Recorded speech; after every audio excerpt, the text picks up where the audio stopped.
Ladies and gentlemen, Mr. Peter Gennaro.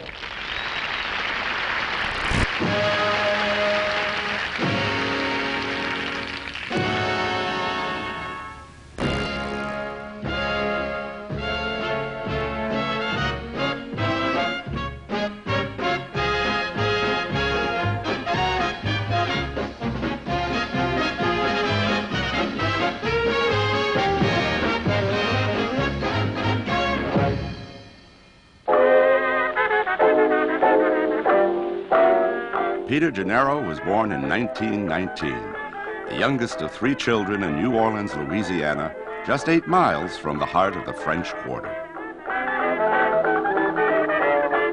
As a young boy, Peter was fascinated by the jazz funerals that paraded through the quarter and along the Mississippi. The raw, spiritual singing of the mourners, combined with the sophisticated rhythms of the jazz band, affected him emotionally, viscerally, to the depths of his soul. And he moved to the beat. His parents, Gaetano and Concetta Gennaro, were hard-working Sicilian immigrants who owned and managed a popular neighborhood bar. Concetta, charmed by her 4-year-old's spontaneous gyrations, began entering him in the local movie house Charleston competitions. First prize, a set of dishes. Peter won a cupboard full. He danced whenever he could, spending the money he earned from picking cotton or mowing the local baseball field on tap and acrobatic lessons. After graduating from high school, he started tending bar at Gennaro's full-time, but he spent his off hours tap dancing and hoofing at clubs throughout Louisiana and became a regular performer at Pete Herman's Club on Bourbon Street. In 1938, his life, like the lives of all Americans, was profoundly altered by the advent of World War II. The Army called, and soon Peter had volunteered to go overseas. His orders were to ship out to Kunming, China, but he never made it there. He got as far as India when it was discovered his papers had been lost. He ended up in a town called Chabwa. It just so happened that coming through Chabwa at that time was the Entertainment Productions Unit, commanded by actor-director Melvin Douglas. The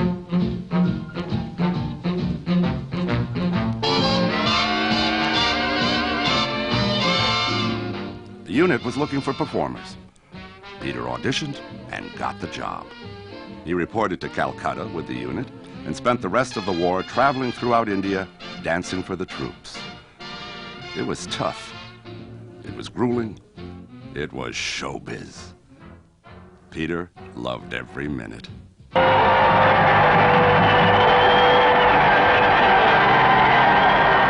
When the war ended, he headed straight to New York City to pursue his career. He enrolled in the Katharine Dunham Theater School, his tuition paid for by the GI Bill.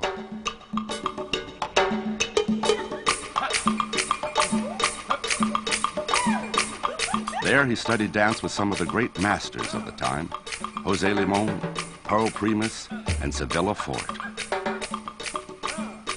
His extraordinary natural talent brought him to the attention of Katharine Dunham herself, who soon contracted him to be an understudy to the company. He was one of only a few white members in this predominantly African-American troupe.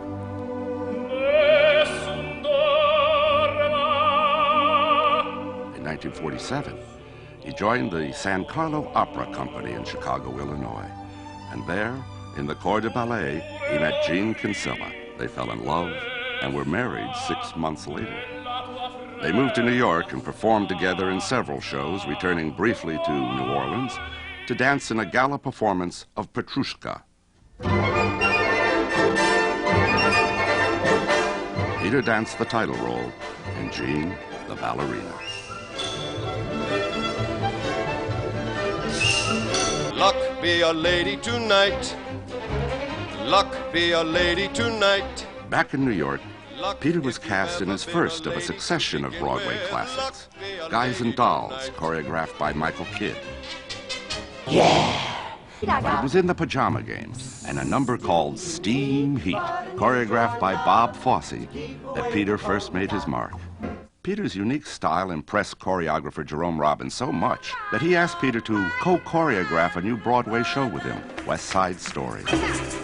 West Side Story led to Fiorello. Directed by George Abbott, Fiorello was based on the life of New York's beloved mayor, Fiorello H. LaGuardia. Election day, the name's LaGuardia. L-A-G-U-A-R-D-I. The show won the Pulitzer Prize and firmly established Peter as a choreographer.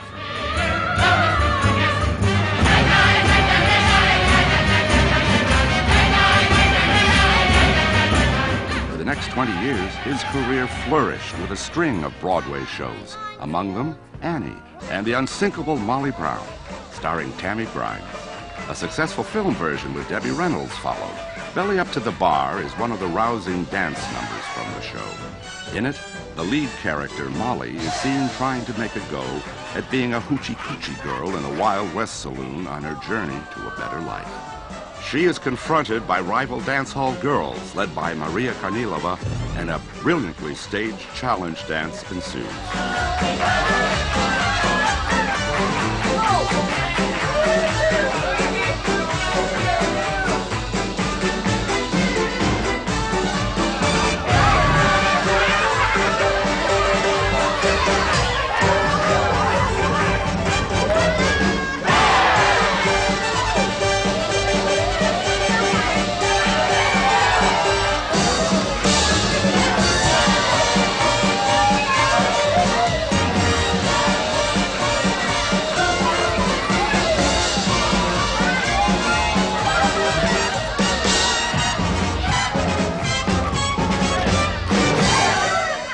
In between Broadway shows, Peter maintained an enormously successful career on television as a performer as well as a choreographer. He and the Peter Gennaro dancers brought dance into the homes of millions of people. He was a regular on the Perry Como Show, the Ed Sullivan Show, Kraft Music Hall, the Judy Garland Show, and the Andy Williams Show, to name a few. He made dances for international ballet stars, Natalia Makarova and Gary Christ.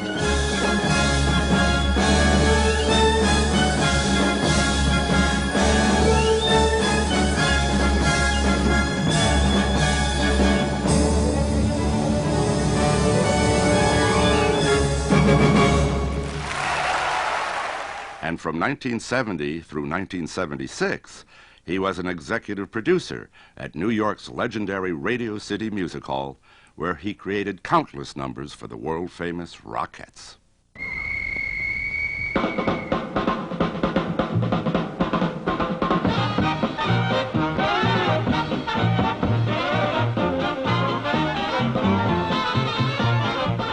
In what was to become one of his most famous signature pieces, South Rampart Street Parade, Peter harkened back to his New Orleans roots.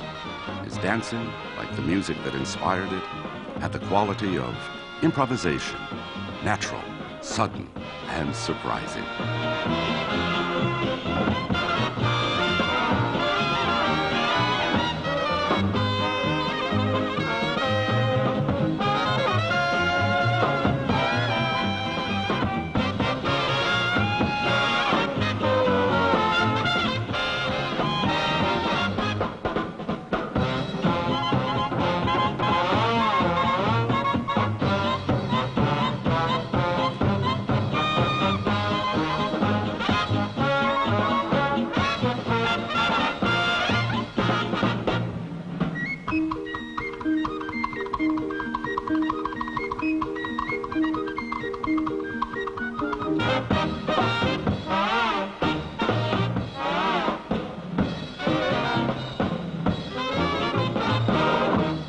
Dancer and choreographer of remarkable depth and range, Peter Gennaro was celebrated and awarded throughout his remarkable career.